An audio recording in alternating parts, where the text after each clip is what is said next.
আসসালামু আলাইকুম। ডিজিটাল এডুর পক্ষ থেকে আমি আপনাদের সবাইকে আন্তরিক শুভেচ্ছা এবং অভিনন্দন জানাচ্ছি।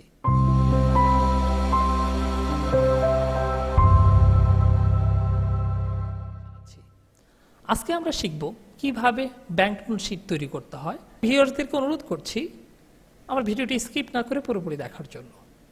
চলুন তাহলে শুরু করা যাক। আমি শুরু করার জন্য সরাসরি এক্সেল ওপেন করছি। সো আমি প্রথমে লিখব হচ্ছে লোন, তারপর লিখলাম হচ্ছে রেট, তারপর লিখব হচ্ছে ইয়ার বা পিরিয়ডস দিয়ে দিই, তারপর লিখব হচ্ছে ইএমআই। সাপোজ ধরে নিচ্ছি উনি 1 লক্ষ টাকা লোন দিয়েছে বা নিয়েছে। এটা যদি ব্যাংকারের হয় তিনি দিয়েছেন, আর আমরা যদি ব্যাংক থেকে টাকা নিই আমরা হয়তো নিয়েছি। রেট কত পার্সেন্ট হারে তাকে রেটটা দিতে হবে। সাপোজ ধরে নিচ্ছি 12% হারে তাকে ইন্টারেস্ট রেটটা দিতে হবে। পিরিয়ডস কত বছরের জন্য, আমরা ধরে নিচ্ছি এখানে 12 বছর। ইএমআই এর অর্থ হচ্ছে ইকুয়েটেড মান্থলি ইনস্টলমেন্ট। এখন আমরা এটা কিভাবে বের করব? প্রথমে আমরা ইকুয়াল দেব। ব্যাংক লোন সূত্র বের করার জন্য আমরা লিখব হচ্ছে পিএমটি। লেখার পরে দেখেন এখানে কিন্তু চলে আসে calculate the payment for loan based. Loan বেসের যে পেমেন্টগুলো আছে এটা ক্যালকুলেট করার জন্য আমরা পিএমটি লিখব। সো আমরা পিএমটির মধ্যে ডাবল ক্লিক করলাম। এখন আমাকে কি বলা হচ্ছে? রেট নিতে বলা হচ্ছে। সো আমি এখন রেটেতে ক্লিক করব। তারপর হচ্ছে কমা দিব। কমা দেওয়ার পর এখন হচ্ছে এনপার। এনপার অর্থ হচ্ছে নাম্বার অফ পিরিয়ডস। সো পিরিয়ডসটাই হচ্ছে আমার এটা। সো আমি পিরিয়ডসের মধ্যে ক্লিক করব। তারপর আবার কমা দিতে বলা হচ্ছে, আমি আবার কমা দিব। তারপর হচ্ছে পিভি। পিভি অর্থ হচ্ছে প্রেজেন্ট ভ্যালু। সো প্রেজেন্ট ভ্যালুটা হচ্ছে আমার লোন। এই টোটাল লোনটাই হচ্ছে আমার প্রেজেন্ট ভ্যালু। তবে টোটাল লোনটা এখানে প্রেস করার আগে আমরা কিবোর্ড থেকে মাইনাস চিহ্ন দিব, দেন হচ্ছে লোন দিব। কেন মাইনাস দিচ্ছি এটা আপনাদেরকে বিস্তারিত আমি পরে বলছি। এখন আমি ব্র্যাকেট ক্লোজ করে ইন্টার প্রেস করব। তাহলে আমার ইএমআইতে চলে আসছে 16,143 টাকা। বাট এখানে ডলারের চিহ্ন আসছে। আমরা এখানে ডলারের চিহ্নটা এখান থেকে রিমুভ করে দেব কিভাবে? যেমন আমরা বাংলাদেশি টাকা অনুযায়ী যদি এখানে নিয়ে আসতে চাই, বাংলাদেশি টাকা হচ্ছে বিডিটি দ্বারা বোঝায়। তাহলে আমরা কিভাবে বিডিটি নিয়ে আসবো এখানে? সো এটার মধ্যে ক্লিক করে রাইট বাটনে ক্লিক করব। ক্লিক করার পর ফরম্যাট সেলে যাব। ফরম্যাট সেল থেকে এইখান থেকে সিম্বল এখন এই ডলারের চিহ্ন দেওয়া আছে। এখান থেকে যে আমরা একবার লিখব বি। সো বি লিখলে আমাদের বি এর সিরিয়ালগুলো চলে আসবে। আমি একটু নিচের দিকে আসলে তাহলে আপনি দেখতে পারবেন বিডিটি লেখাটা চলে আসছে। সো আমি বিডিটির মধ্যে ক্লিক করলাম। এখন আমি ওকে দিলেই এটা কিন্তু বিডিটি আকারে দেখাচ্ছে। এখন ফুলভাবে যদি আমরা এটা করতে চাই তাহলে আমরা প্রথমে দিব হচ্ছে ইয়ার, তারপর দিব হচ্ছে অপারেটিং ব্যালেন্স, তারপর দিব হচ্ছে ইন্টারেস্ট, তারপর দিব হচ্ছে ইনস্টলমেন্ট,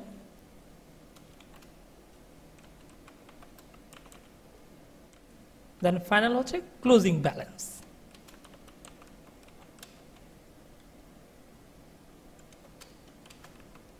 আমরা ঘরগুলোকে একটু বড় করে নিই। এখানে ডাবল ক্লিক করলে অটোমেটিকলি বড় হয়ে যাবে। এই লাইন বরাবর যে উপরে যাব, উপরে যে যদি ডাবল ক্লিক করি যতটুকু দরকার ততটুকু পর্যন্ত ঘরগুলো হয়ে যাবে। করি এখানে টোটাল আমরা 12 বছরের জন্য আমরা করছি। সো আমরা এখানে 1 থেকে 12 পর্যন্ত আমরা লিখব। যদি সিরিয়ালগুলো মেনটেন করতে চাই 1 আর 2 লেখার পর 1 এর ঘুরে যাব, চাপতে ধরে 2 পর্যন্ত আসবো, দেন হচ্ছে কর্নার থেকে টানতে ধরে আমরা টোটাল 12 পর্যন্ত নিয়ে আসবো। সো 12 পর্যন্ত সিরিয়ালগুলো হয়ে গেল। Opening balance. ওপেনিং ব্যালেন্সটাই হচ্ছে টোটাল লোন। এখানে টোটাল 1 লক্ষ টাকাতে আমাদের শুরু করা হয়েছিল। সো এটাই হচ্ছে ওপেনিং ব্যালেন্স। সো এটা নিয়ে আসার জন্য আমরা প্রথমে ইকুয়াল দেব। ইকুয়াল দেওয়ার পর এই টোটাল এই লোনের মধ্যে আমরা ক্লিক করব। ক্লিক করার পর ইন্টার প্রেস করলে ওপেনিং ব্যালেন্সটা এখানে চলে আসলো। Interest rate. ইন্টারেস্টের জন্য প্রথমে আমরা ইকুয়াল দিব। ইকুয়াল দেওয়ার পর এই ওপেনিং ব্যালেন্স রেট করব, কারণ এই ওপেনিং ব্যালেন্সের সাথে আমার ইন্টারেস্টটা আসবে। তাহলে আমরা কি করব? ইনটু দিব। ইনটু দেওয়ার পর এখন আমরা রেট নিয়ে আসবো। এই ইন্টারেস্ট রেটটা কোথায়? 12%। সো আমরা এখানে 12%-এ ক্লিক করব। বাট আমি যখন এই 12 বছরের জন্য করছি তখন এই ইন্টারেস্ট রেটটা চেঞ্জ হয়ে যাবে। এটার জন্য আমরা কি করতে পারি, আমরা এই ইন্টারেস্ট রেট পর্যন্ত শুধুমাত্র সিলেক্ট করব। সিলেক্ট করার পর এটা ফিক্সড করার জন্য আমরা কিবোর্ড থেকে F4 চাপ দেব। F4 চাপ দিলে এখানে $C$5, এটা অর্থ হচ্ছে নেক্সটে আমি যখন এটাকে স্ক্রোল করে নিচে আসবো তখন এগুলো কোনো চেঞ্জ হবে না। এখন আমি কিবোর্ড থেকে ইন্টার প্রেস করলে আমার ইন্টারেস্ট রেটটা দেখাচ্ছে। দেন হচ্ছে ইনস্টলমেন্ট। সো ইনস্টলমেন্টের জন্য আমরা প্রথমে ইকুয়াল দেব। সো ইএমআইটাই হচ্ছে আমার ইনস্টলমেন্ট। সো আমার ইএমআইটা সিলেক্ট করলাম। ইনস্টলমেন্টটা সবসময় সমানই থাকবে, সো এটাকেও আমরা ফিক্সড করে দেব। ফিক্সড করার জন্য এটাকে আবার সেম সিলেক্ট করলাম। সিলেক্ট করার পর আমরা কিবোর্ড থেকে F4 প্রেস করব। দেন ইন্টার প্রেস করলে আমার ইএমআইটা চলে আসছে।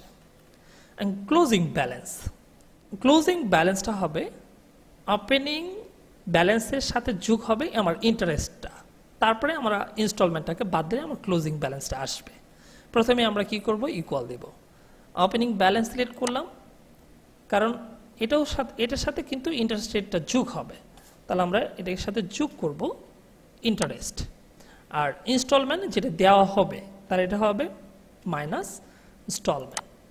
তো ইন্টারপ্রেস করলেই আমার ক্লোজিং ব্যালেন্সটা আমরা পেয়ে গেছি। দেন হচ্ছে ওপেনিং ব্যালেন্স, আমরা এখানে চলে আসবো দ্বিতীয়টাতে। অ্যান্ড সেকেন্ড, প্রথম ইয়ারটা শেষ হয়েছে, তো দ্বিতীয় ইয়ারটা শুরু হবে কিন্তু এই 95,856 টাকা থেকে। সো এটা আমরা এখানে নিয়ে আসবো কিভাবে, এখানে ইকুয়াল দেব। ইকুয়াল দেওয়ার পর আমরা ক্লোজিং ব্যালেন্স সিলেক্ট করলাম। ইন্টারপ্রেস করলেই 1,00,000 টাকা থেকে এখন 95,856 টাকা আছে। এখন এটার জন্য আমরা যদি এখান থেকে টান দিয়ে 12 পর্যন্ত নিয়ে আসি, সো এগুলো এখন ইনপুট করা হয়নি, এর জন্য এগুলো আসেনি। ইনস্টলমেন্টের জন্য সেম একইভাবে যদি আমরা স্ক্রল করে নিচে আসি, সেম ইনস্টলমেন্ট সবার জন্যই সমান হবে। সো এটা ইনস্টলমেন্টটা সবসময় একই থাকবে, এর জন্য সবগুলোই একই আসছে। ক্লোজিং ব্যালেন্স এখান থেকে ধরে যদি আমরা টান দিই, নিয়ে আসার পর আমরা এটাকে ধরে সম্পূর্ণ 12 বছর পর্যন্ত আমরা এটাকে নিয়ে আসবো। এখন এগুলোকে সম্পূর্ণ 0 দেখাচ্ছে। এখন আমি এটাকে ফিল করে দিই।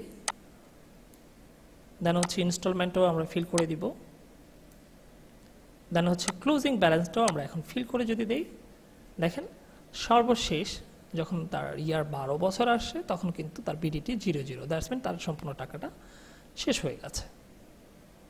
এটা আসলে ইয়ারলি ভাবে কিভাবে বের করতে হয় সেটা শিখলাম। এখন মান্থলি ইনস্টলমেন্টটা যদি আমরা শিখতে চাই, যেমন এখানে আমরা মান্থলিটা বের করব। মান্থলি বের করার জন্য প্রথমে আমরা ধরলাম হচ্ছে সিরিয়াল নং,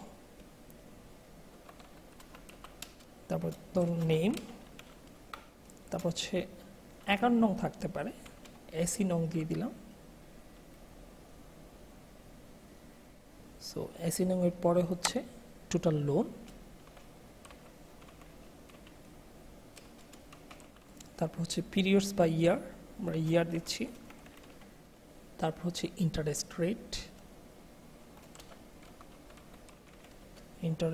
রেট, ফাইনাল হচ্ছে মান্থলি ইনস্টলমেন্ট।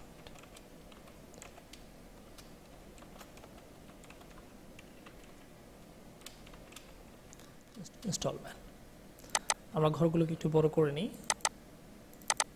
আমার যে ঘরটা যতটুকু দরকার ঠিক ততটুকু পর্যন্তই নিব। সো এটা আমরা করছি হচ্ছে ব্যাংক লোন শিট। এটা এতটুকু জায়গাটা সিলেক্ট করলাম। সিলেক্ট করার পর মার্চেন্ট সেন্টার করে দিব। এখান থেকে আমি লিখলাম হচ্ছে ব্যাংক লোন শিট। আমি এটাকে একটু বড় করে দেব। সো আমি এখান থেকে বিকারেতে চাপ দিলে বড় হতে থাকবে আমার যতটুকু দরকার। দেন হচ্ছে আমি ফিল কালার করে দিই যাতে দেখতে একটু সুন্দর লাগে। সিরিয়াল নাম্বারগুলো আমরা দিয়ে দিচ্ছি এখানে, সাপোজ 5 জনের জন্য। এখানে নেম থাকতে, এখান থেকে ফিল সিরিজ করে দিই। দেন হচ্ছে নেমে যাব।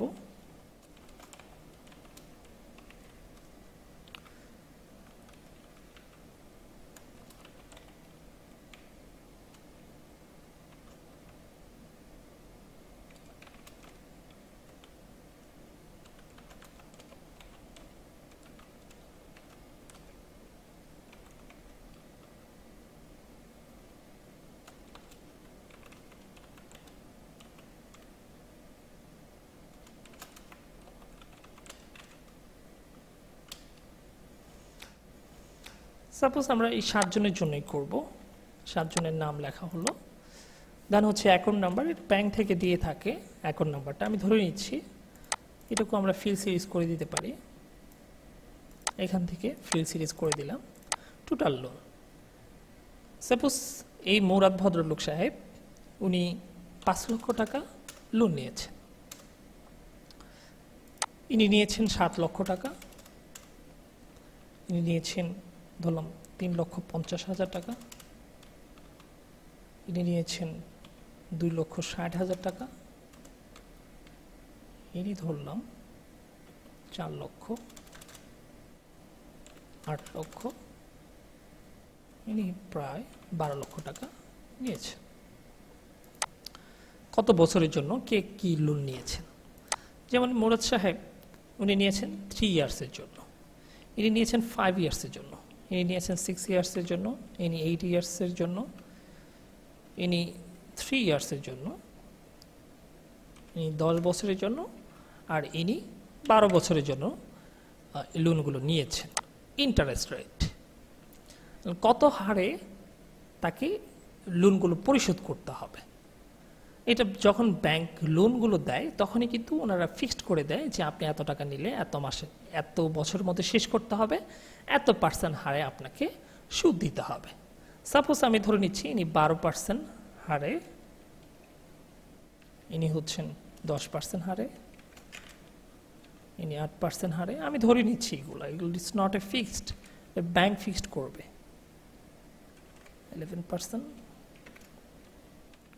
9%, 13%, 15%। এখন আমরা মান্থলি ইনস্টলমেন্টটা বের করব। সো মান্থলি ইনস্টলমেন্ট বের করার জন্য আমরা প্রথমে এখানে ইকুয়াল দিব, ইকুয়াল দেওয়ার পর আমরা লিখব হচ্ছে পিএমটি। সো পিএমটির মধ্যে আমরা ডাবল ক্লিক করব। প্রথমে আমাকে নিতে বলা হচ্ছে রেট, সো আমি রেটটা সিলেক্ট করব। সো টোটাল রেটটা সিলেক্ট করার পর এটাকে ভাগ করবো হচ্ছে টোটাল 12 দ্বারা, কারণ এই রেটটা দেওয়া হচ্ছে টোটাল বছরের জন্য। সো এটাকে 12 দ্বারা ভাগ করলে তাহলে আমার মাসেরটা চলে আসবে, এটা মান্থলি নিয়ে আসার জন্য, কারণ আমরা এখানে মান্থলি বের করছি। সো কমা দিব, কমা দেওয়ার পর ইয়ার্সকে সিলেক্ট করবো, ইয়ারটাকে আমরা মাসে রূপান্তরিত করতে হবে। তো ইয়ারকে মাসে রূপান্তরিত করার জন্য তাহলে কি করতে হবে, আমার যত বছরই হোক না কেন সেই বছরের সাথে আমরা গুণ করব 12 দ্বারা, তাহলে এটা মাসে রূপান্তরিত হয়ে যাবে। তাহলে ইনটু আমরা দিব 12, তারপর আবার কমা দিব, দেন হচ্ছে টোটাল লোন সিলেক্ট করে দিব। আমার সূত্র লেখা শেষ হয়ে গেল। এখন জাস্ট আমি ব্র্যাকেটটা ক্লোজ করে দিব। এখন যদি আমি ইন্টারপ্রেস করি তাহলে আপনি দেখতে পারবেন 16,660 টাকা করে তাকে প্রতি মাসে দিতে হবে, যদি সে 3 বছরের জন্য এই 12% হারে সুদ দিতে হয়। এখানেও সেম একইভাবে ডলারের চিহ্ন আসছে, আমরা যদি এই ডলারের চিহ্নটা চেঞ্জ করতে চাই, এখানে যে রাইট বাটনে ক্লিক করব, দেন ফরম্যাট সেল, দেন হচ্ছে এখান থেকে বিডিটি নিয়ে আসবো, বি লিখে আমরা এখান থেকে বিডিটি সিলেক্ট করে দিব। এখানে আপনি কালার চুজ করতে পারেন, এখানে যেমন লাল কালার আছে, কালো কালার আছে, ব্র্যাকেট সহ, আর এটা ব্র্যাকেট ছাড়া। সো আমি যদি ব্র্যাকেট ছাড়া নিতে চাই তাহলে আমি এটা সিলেক্ট করবো, দেন ওকে, ওকে দিলে কিন্তু এটা চলে আসে। এখন আপনাকে আর কষ্ট করে এখানে যতজনেরই থাকুক না কেন আর আপনাকে এই সূত্রটা লিখতে হবে না, জাস্ট আমি এখানে এসে ডাবল ক্লিক করতে পারি অথবা টান দিয়ে ধরে নিয়ে আসতে পারি, টান দিয়ে ধরলেও সবারটা অটোমেটিকলি চলে আসে। এছাড়াও আমরা কি করতে পারতাম, এখানে যে যদি আমরা রাইট বাটনে এই কালো প্লাস চিহ্ন হওয়ার পর যদি ডাবল ক্লিক করতাম তাহলে অটোমেটিকলি সবার রেজাল্টটা চলে আসতো। সো এতক্ষণ আপনাদেরকে দেখাচ্ছিলাম ব্যাংক লোন শিট কীভাবে বের করতে হয় ইয়ারলি অ্যান্ড মান্থলি। এই ভিডিওটি দেখে যদি আপনাদের ভালো লাগে তাহলে অবশ্যই একটা লাইক করবেন, আর যদি কোনো মতামত থাকে অবশ্যই কমেন্ট করে জানাবেন। আমি যথাসাধ্য চেষ্টা করব আপনাদের প্রত্যেকটা কমেন্টের অ্যান্সার দিতে। আর আপনি যদি এই চ্যানেলে নতুন হয়ে থাকেন অবশ্যই একটা সাবস্ক্রাইব করবেন। সবাই ভালো থাকবেন, সুস্থ থাকবেন, এই কামনায় আজকের মতো শেষ করছি। আসসালামু আলাইকুম।